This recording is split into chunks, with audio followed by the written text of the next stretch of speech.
नमस्कार प्रिय बंधुगण आज मुझे कहवाई चाहे आपन जेकोसी काम करतु ना कहीं कारण शास्त्र लिखा अच्छी कार्यकारी वेतन पाइबार योग्य आपन जेकोसी काम करतु जदि आपणकर बाधा आसुछि ताहले मु आपन पई गोटे सॉल्यूशन बतेबी निश्चय वीडियो को आरंभ शेष पर्यंत देखंतु कारण आज मु टॉपिक रखी जे कार्य रे बाधा आसुथिले यही उपाय रे आपन जीति पारिबे। आपण जेकोसी काम करतु ना कहीं आपण को जीवन में अनेक प्रकार बाधार सम्मुखीन होथिबे आउ आपण मानकु अनेक बाधा आपण को फेलुअर करिछि पतन करिछि आपण को पछकु फेरै नैछि किंतु आज मु आपण मानकु कहया पई चाहे केमिति कार्य रे सफल हेबे आ केमिति परीक्षा रे आपण उत्तीर्ण हेबे।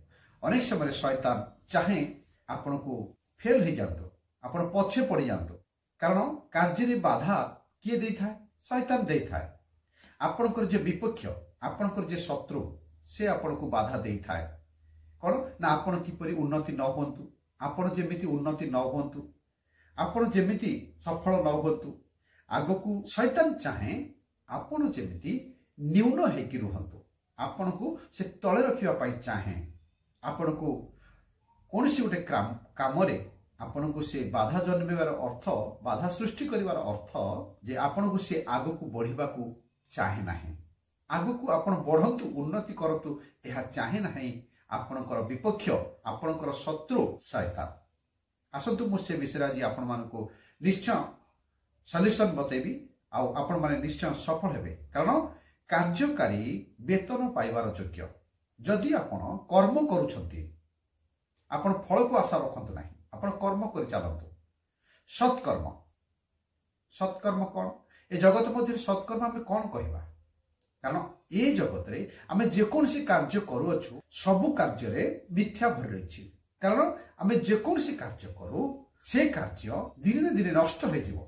धरतु आपण घर तोलिबे मंदिर तोलिबे प्लांट करूछंती आपण भलो विषय करूछंती किंबा आपण गोटे छोट कंपनी खोलिछंती किंतु आपण टिके जदि आत्मिक दृष्टि देखिबे से कार्य परमानेंट ना टेम्पररी से कोन सबुदिन पई रहिबो कि ना मोर प्रिय बंधुगण से सबुदिन पई रहिबो नाही।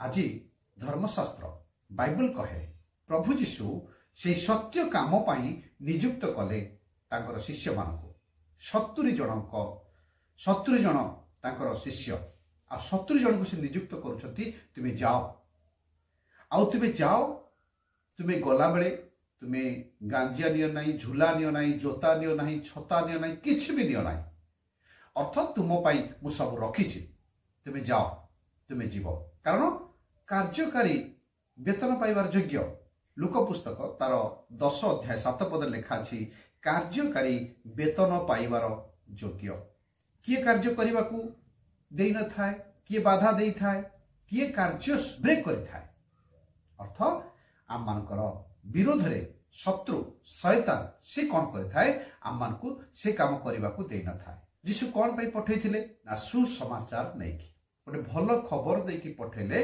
तुमे जाओ लोक मानकर मंगल करिवो लोक मान को सुस्थ करिवो लोक मान को मध्य समस्या से मान को उठेइबो से मान को रक्षा करिवो। मोर प्रिय बंधुगण ये कौन भल काम नुहे कि ये कौन उत्तम कार्य नुहे कि किंतु ये कार्य भी शैतान बाधा सृष्टि करे शैतान डायरेक्ट आसी न थाए शैतान एमती लोक मानक माध्यम रे आपण को परी मो परी लोक मानक माध्यम रे शैतान आसी थाए। देखंतु शैतान को आपण देखि परिबे नाही शैतान को कार्य द्वारा जानि परिबे शैतान ए काम करूछि आपण प्रार्थना करूथबा समय रे शैतान आपण को मने पकई दबो आपण को बारंबार आघात दबो तू काहे की प्रार्थना करूछु तू कहीं प्रार्थना करूछु तोर प्रार्थना केबे सुना जीव नाही तू आज पर्यंत भल ही पारुछु तू आज पर्यंत कौन मुकुली पारुछु ऋण बोझ होई थाउ किंबा विवाह बंधन होई थाउ किंबा आपनकर परिवार किछि गोटे समस्या थाउ समाधान होउछि कि ताले काहे तू प्रार्थना करूछु काहे यीशु को विश्वास करूछु अर्थ शैतान बारंबार मन मध्य एही बडी कथा सब आने। मोर प्रिय बंधुगण मु आज आपण मान को कहया पई चाहे गोटे उत्तम कर्म करूथिबा समय रे जड़े पापरे पड़ी अच्छी ताकू पापरू रक्षा करने आप दौरान एडवाइस वाक्य लेखा अच्छी जी मद्यपान कर दरिद्र हेब ଆପଣ ତାକୁ କହୁଛନ୍ତି ମଦ୍ୟପାନ ବିଷୟରେ ଶିକ୍ଷା ଦେଉଛନ୍ତି, ଗୋଟେ ଉତ୍ତମ କର୍ମ କରୁଛନ୍ତି, କିନ୍ତୁ ଶୈତାନ ଆପଣଙ୍କୁ ବ୍ରେକ୍ କରିବ। ଶୈତାନ ଆପଣଙ୍କୁ ବ୍ରେକ୍ କରିବ। କାରଣ ଆପଣ ଯଦି ଏ କର୍ମ ପାଇଁ ନିଯୁକ୍ତ ହେଇଛନ୍ତି, ଯଦି ଏ କର୍ମ କରୁନାହାନ୍ତି, କିଏ ପରିତ୍ରାଣ ପାଇବ, ଉଦ୍ଧାର ପାଇବ, ପାପ କ୍ଷମା ପାଇବ। କାରଣ ପରମେଶ୍ୱର ମନୁଷ୍ୟ ଦ୍ୱାରା ସେ କାର୍ଯ୍ୟ କରିବା ପାଇଁ ଚାହାନ୍ତି। ପରମେଶ୍ୱର ନିଜେ ପରିତ୍ରାଣ ଦେଉନାହାନ୍ତି। କାହା ମାଧ୍ୟମରେ? ଆପଣଙ୍କ ମାଧ୍ୟମରେ, ମୋ ମାଧ୍ୟମରେ ସେ ପରିତ୍ରାଣ ଦେବାକୁ ଚାହାନ୍ତି। କୋଉମାନଙ୍କୁ? ପାପୀମାନଙ୍କୁ। କାରଣ ଧାର୍ମିକ ମାନଙ୍କର ପରିତ୍ରାଣ କିଛି ଆବଶ୍ୟକ ନାହିଁ। ଏକ ଉତ୍ତମ କର୍ମ ଆପଣ କରୁଛନ୍ତି ଯେ ପାପୀମାନେ, ରୋଗୀମାନେ, ଅଶୁଚି ବ୍ୟକ୍ତିମାନେ ଶୁଚି ହେଉଛନ୍ତି, ପବିତ୍ରତା ପାଉଛନ୍ତି, ପରିତ୍ରାଣ ପାଉଛନ୍ତି, ଧାର୍ମିକତା ସେମାନେ ହେଉଛନ୍ତି। ଏହା ଶୈତାନ ସହିପାରିବ ନାହିଁ। ଶୈତାନ ସେଥିପାଇଁ କ'ଣ କରେ? ସେ ଏ କାମକୁ ବ୍ରେକ୍ କରେ। ମୋର ପ୍ରିୟମାନେ, କାରଣ ଆମେ କାହାକୁ ଭୟ କରିକି ଈଶ୍ୱର କାର୍ଯ୍ୟ କରୁଛୁ? ଈଶ୍ୱରଙ୍କୁ। କୌଣସି ମନୁଷ୍ୟକୁ ଆମେ ଡରି ପ୍ରଭୁଙ୍କର ସେବା କରୁନାହୁଁ, କି ଲୋକଙ୍କୁ ଆଦେଶ ମାନି ବା କେଉଁ ମନୁଷ୍ୟର ଆଦେଶ ମାନି ଆମେ ଯେ ପ୍ରଭୁଙ୍କର ସେବା କରୁଛୁ ତାହା ନୁହେଁ।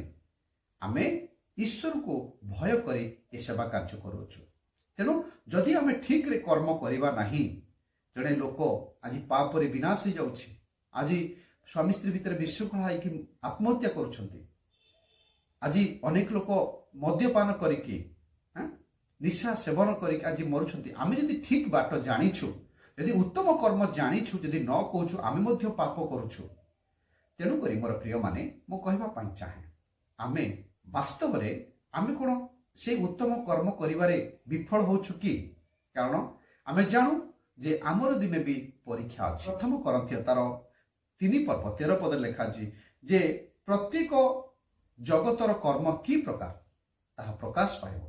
ପ୍ରତ୍ୟେକ ବ୍ୟକ୍ତିର କି ପ୍ରକାର କର୍ମ ତାହା ମଧ୍ୟ ପ୍ରକାଶ କରିବ। କାରଣ ଆମେ ଯାଇ ଯଦି ପ୍ରଭୁଙ୍କର ସେବା କରିବା ଉଦ୍ଦେଶ୍ୟ ବା ଗୋଟିଏ ସରଳତାର ସୁଯୋଗ ନେଇକି ଆମେ ଲୋକମାନଙ୍କୁ ଆମେ ଭୁଆଁ ବୁଲଉଛୁ ବା ଲୋକମାନଙ୍କୁ ଆମେ ମିଥ୍ୟା ଶିକ୍ଷା ଦେଉଛୁ, ଭୁଲ ଶିକ୍ଷା ଦେଉଛୁ, ଖରାପ ଶିକ୍ଷା ଦେଉଛୁ, ଆମେ ନିଜେ ଶିକ୍ଷିତ ନାହୁଁ, ଅନ୍ୟମାନଙ୍କୁ ଶିକ୍ଷା ଦେଉଛୁ। କାରଣ ଅଳ୍ପ ବିଦ୍ୟା ଭୟଙ୍କର ପରି ହେଇଥାଏ। କାରଣ ଶାସ୍ତ୍ରରେ ଲେଖା ଅଛି ଯେ ଆମେ ସତ୍କର୍ମ ଜାଣିକି ଯଦି ନ କରୁଛୁ, ଆମେ ମଧ୍ୟ ଅପରାଧ କରୁଛୁ, ପାପ କରୁଛୁ। ମୋର ପ୍ରିୟମାନେ, ଏହାର ଉପାୟ କ'ଣ? କାରଣ ଆମେ ଯେ ଜାଣିକି ଭୁଲ କରୁଛୁ ତାହା ନୁହେଁ। ଶୈତାନ ଆମ ମଧ୍ୟରେ କାମ କରେ ଯେ ଉତ୍ତମ କର୍ମ କରିବାକୁ ଦେଇନଥାଏ। କିନ୍ତୁ ଏହାର ଉପାୟ କ'ଣ? ଆମେ କେମିତି ଶୈତାନ କବଳ ରକ୍ଷା ପାଇବା? ଶୈତାନ ଦ୍ୱାରା ଆମେ କ'ଣ ସେମିତି ପରିଚାଳିତ ହେଉଥିବା କି? ନା। ମୋର ପ୍ରିୟମାନେ, ମୁଁ ଆଜି ଆପଣମାନଙ୍କୁ କହିବା ପାଇଁ ଚାହେଁ, ପ୍ରଥମ ପିତର ତାର 5 ପର୍ବର 8 ପଦରେ ଲେଖା ଅଛି, ସଚେତନ ହୋଇ ଜାଗ୍ରତ ରୁହ, ତୁମ୍ଭମାନଙ୍କ ବିପକ୍ଷ ଶୈତାନ ସିଂହ ପ୍ରାୟ ଗର୍ଜନ କରି କାହାକୁ ଗ୍ରାସିବ ବୋଲି ଏହା ଖୋଜୁଅଛି। କାହାକୁ ଗ୍ରାସିବ ବୋଲି, କାହାକୁ ଖାଇବ, ବିଦାରିତ କରିବ, ବିଦୀର୍ଣ୍ଣ କରିଦେବ, କ୍ଷତବିକ୍ଷତ କରିଦେବ, ରକ୍ତାକ୍ତ କରିଦେବ। ଶୈତାନ ଖୋଜୁଛି କାହାକୁ? ଆପଣଙ୍କ ପରି ଲୋକକୁ, ମୋ ପରି ଲୋକକୁ। କାରଣ ଆମେମାନେ ସତ୍ୟ ଈଶ୍ୱରଙ୍କ ବିଷୟରେ କହୁଛୁ ବୋଲି ତ ଶୈତାନ ଜଳି ଯାଉଛି ନା ଈର୍ଷାରେ। ଶୈତାନ ତ କମ୍ପୁଛି ନା। ଆଉ ସିଂହ ପ୍ରାୟ ଗର୍ଜନ କରୁଛି ବୋଲିକି ଗୋଟେ ଉପମା ଦିଆଯାଇଛି। ଶୈତାନ ସିଂହ ପରି ଗର୍ଜନ କରୁଛି, କାହାକୁ ଗ୍ରାସିବ ବୋଲି ଲେଖା ଅଛି। କ'ଣ? ସିଂହ ପ୍ରାୟ ଗର୍ଜନ କରିବାକୁ କାହାକୁ ଗ୍ରାସିବ ଏହା ଖୋଜି ବୁଲୁଅଛି। ମୋର ପ୍ରିୟମାନେ, ଶୈତାନ ସିଂହ ପ୍ରାୟ ଗର୍ଜନ କରୁଛି। ଆମମାନଙ୍କୁ ବିଶ୍ୱାସରେ ରହି, ତାର 9 ପଦରେ ଲେଖା ଅଛି, ଆମେମାନେ ଯଦି ବିଶ୍ୱାସରେ ରହିକି ତାର ପ୍ରତିରୋଧ କରିପାରୁ, ତାହେଲେ ଆମେ ବିଜୟ ହେବା। ତାହେଲେ ଆମ କାର୍ଯ୍ୟରେ ବାଧା ଆସୁଥିଲେ ମଧ୍ୟ ଆମେ ସଫଳ ହେଇପାରିବା। ଯଦି ଆମେ ଈଶ୍ୱରଙ୍କ ଠାରେ ବିଶ୍ୱାସରେ ନାହୁଁ, ଯୀଶୁଙ୍କ ଉପରେ ବିଶ୍ୱାସ ଭରସା ନାହିଁ, ତାହେଲେ ଆମେ ବିଫଳ ହେବା। ଆମ କାର୍ଯ୍ୟରେ ବାଧା ଉପଜିବ, ଆମେ ପୁଣି ପଡ଼ିଯିବା। ତେଣୁ ଯଦି ଆମେ ବିଶ୍ୱାସରେ ସ୍ଥିର ହେଇକି ଅଛୁ, ବିଶ୍ୱାସରେ ଆମେ ସ୍ଥିର ହେଇକି ଅଛୁ, କାରଣ ଅସ୍ଥିର କରିବା ପାଇଁ ଶୈତାନ ଆମକୁ ସବୁବେଳେ ବିଭିନ୍ନ ପ୍ରକାର ଚେଷ୍ଟା କରିବ। ଶୈତାନ ଆମକୁ ବିଫଳ କରିବା ପାଇଁ ସେ ସବୁବେଳେ ଚେଷ୍ଟା କରିବ। କିନ୍ତୁ ଆମେ ଯଦି ବିଶ୍ୱାସରେ ସ୍ଥିର ଅଛୁ, ନା ମୁଁ ସଫଳ ହେବି, କାରଣ ଏ ଜଗତରୁ ତ ଆମେ କିଛି ନେଇପାରିବା ନାହିଁ। ଆମେ ଗୋଟିଏ ଜିନିଷ ନେଇପାରିବା, ଜଣଙ୍କର ଆତ୍ମାକୁ ସ୍ୱର୍ଗକୁ ନେଇପାରିବା। କାରଣ ସ୍ୱର୍ଗରେ କେବଳ ଆତ୍ମା ହିଁ ବାସ କରିବ। କାରଣ ପରମାତ୍ମା ପରମେଶ୍ୱରଙ୍କର ସହିତ ଏ ଆତ୍ମା ବାସ କରିବ। ତେଣୁ এই জগতରୁ ଆମେ ଗୋଟିଏ ଜିନିଷକୁ ଆମେ ସାଉଁଟି ପାରିବା ପ୍ରଚୁର ପରିମାଣରେ ନେଇପାରିବା ଲୋକମାନଙ୍କୁ ଆମେ ଯଥାସମ୍ଭବ ପାପରୁ ଆମେ ବିମୁଖ କରୁ, ପାପରୁ ପୃଥକ କରୁ। ଆମେ ଲୋକମାନଙ୍କୁ ଅନେକ ଲୋକମାନଙ୍କୁ ଆଉ ଖରାପ କାର୍ଯ୍ୟରୁ, ମଦ୍ୟପାନରୁ, ନିଶାଦ୍ରବ୍ୟରୁ, କଳି ଝଗଡ଼ାରୁ ଲୋକମାନଙ୍କୁ ଯଥାସମ୍ଭବ ଯୀଶୁଙ୍କର ଆଦେଶ ଅନୁସାରେ ଆମେ ସେମାନଙ୍କୁ ମୁକ୍ତ କରୁ। କାରଣ ସେମାନଙ୍କଠାରେ ଶୈତାନ ଗୋଟେ ଶୈତାନର ଆତ୍ମା ତାଙ୍କ ହୃଦୟରେ ରହି ସେ ଏଇଭଳି କାର୍ଯ୍ୟ କରୁଛି। ତେଣୁ ମୋର ପ୍ରିୟମାନେ, ଯାକୋବ ପୁସ୍ତକରେ ଗୋଟେ ବିଷୟ ଲେଖା ଅଛି, ଯାକୋବ ପୁସ୍ତକ 4:7 ଲେଖା ଅଛି, ଈଶ୍ୱରଙ୍କର ବଶୀଭୂତ ହୁଅ ଆଉ ଶୈତାନକୁ ପ୍ରତିବାଧା କର, ତାହେଲେ ସେ ତୁମମାନଙ୍କ ଠାରୁ ସେ ଛାଡ଼ି ଚାଲିଯିବ ବା ତୁମମାନଙ୍କ ନିକଟରୁ ସେ ଛାଡ଼ି ଚାଲିଯିବ। ତୁମେ ଈଶ୍ୱରଙ୍କର ବଶୀଭୂତ ହେଇକି ତୁମେ ଶୈତାନକୁ ଆଘାତ କରିବ। ଶୈତାନକୁ ଯେତେବେଳେ ଆଘାତ କରିବ ଶୈତାନ ତୁମଠାରୁ ଛାଡ଼ି ଚାଲିଯିବ। କିନ୍ତୁ ଯଦି ଈଶ୍ୱରଙ୍କର ଆମେ ବଶୀଭୂତ ନାହୁଁ, ଆମେ ଈଶ୍ୱରଙ୍କର ବଶୀଭୂତ ନାହିଁ, ଈଶ୍ୱରଙ୍କ କଥା ଆମେ ମାନିବୁ ନାହିଁ, ଈଶ୍ୱରଙ୍କ କଥାରେ ପରିଚାଳିତ ହେବୁ ନାହିଁ, ଈଶ୍ୱରଙ୍କ କଥା ଆମେ ଶୁଣିବୁ ନାହିଁ, ଆମ ନିଜ ଇଚ୍ଛା ଅନୁସାରେ ଆମେ କାର୍ଯ୍ୟ କରିବୁ, ଆମେ ବିଫଳ ହେବା। କାରଣ ଶୈତାନ ଆମେ କ'ଣ ପାଇଁ ବାଧା ଦିଏ ନା ଈଶ୍ୱରଙ୍କ ରାଜ୍ୟ ନ ବୃଦ୍ଧି ହଉ, ଈଶ୍ୱରକୁ ଲୋକମାନେ ନ ଜାଣନ୍ତୁ, ସତ୍ୟ ଈଶ୍ୱରକୁ ନ ଜାଣନ୍ତୁ। କାରଣ ଶାସ୍ତ୍ର ଲେଖା ଅଛି, ତୁମେ ସତ୍ୟକୁ ଜାଣିବ, ସତ୍ୟ ତୁମକୁ ମୁକ୍ତ କରିବ। ସେଇ ସତ୍ୟ କିଏ? ପ୍ରଭୁ ଯୀଶୁ।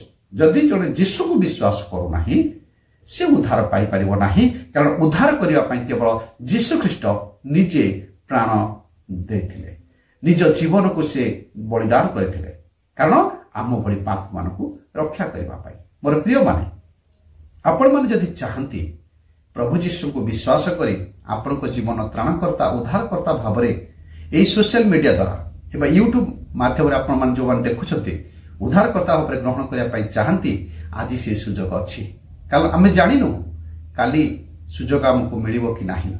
କାରଣ ମୁଁ କହିବା ପାଇଁ ଚାହେଁ, ଯାହାକୁ ଆଜି ଆମେ ଭଲ ଲୋକ ବୋଲି ଦେଖୁଛୁ, କାଲି ବ୍ରେନ୍ ଷ୍ଟ୍ରୋକ୍ ହେଇଯାଉଛି, କାଲି ହାର୍ଟ ଷ୍ଟ୍ରୋକ୍ ହେଇଯାଉଛି, ବିଭିନ୍ନ ମାଧ୍ୟମରେ ଲୋକମାନେ ଚାଲି ଯାଉଛନ୍ତି। ଆମେ ମଧ୍ୟ ଦିନେ ଚାଲିଯିବା, କିନ୍ତୁ ଅନେକ ଲୋକମାନଙ୍କର ବିଶ୍ୱାସ ଭରସା ନାହିଁ, କ'ଣ ସ୍ୱର୍ଗରେ ସେ ସ୍ଥାନ ପାଇବେ। କିନ୍ତୁ ମୋର ବିଶ୍ୱାସ ଭରସା ଅଛି, ମୁଁ ସ୍ୱର୍ଗରେ ସ୍ଥାନ ପାଇବି। ଇଏ ହେଉଛି ବିଶ୍ୱାସରେ ରହି ସ୍ଥିର ରହି ଈଶ୍ୱରଙ୍କର ବଶୀଭୂତ ହୋଇ ତୁମେ ଶୈତାନକୁ କ'ଣ କର? ଆଘାତ କର।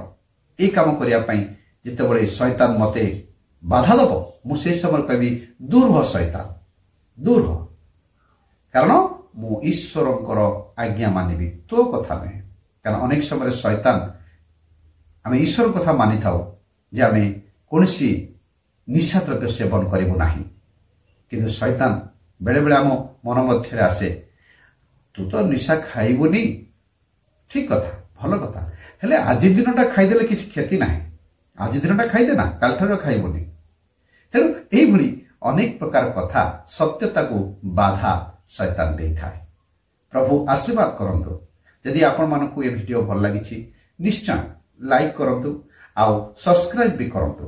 ଯଦି ଆମର ଚ୍ୟାନେଲ ସବସ୍କ୍ରାଇବ୍ ଏ ପର୍ଯ୍ୟନ୍ତ କରିନାହାନ୍ତି, ପ୍ଲିଜ୍ ଆଜି ଆମର ଚ୍ୟାନେଲକୁ ସବସ୍କ୍ରାଇବ୍ କରନ୍ତୁ ଆଉ ଅନ୍ୟମାନଙ୍କୁ ସେୟାର କରନ୍ତୁ। ନିଶ୍ଚୟ ଗୋଟେ ଭଲ ମତାମତ বা কমেন্টস দিয়ন্তু। যদি কিছু প্রার্থনার অনুরোধ বিষয় অছি সংক্ষেপে রিকোয়েস্ট কলে মধ্য আমি আপনার নাম ধরি আমি নিশ্চয় প্রার্থনা করিবু। প্রভু সমস্ত আশীর্বাদ করন্তু। পুনি আমি নেক্সট ভিডিও রে দেখাবা। সমস্ত নমস্কার।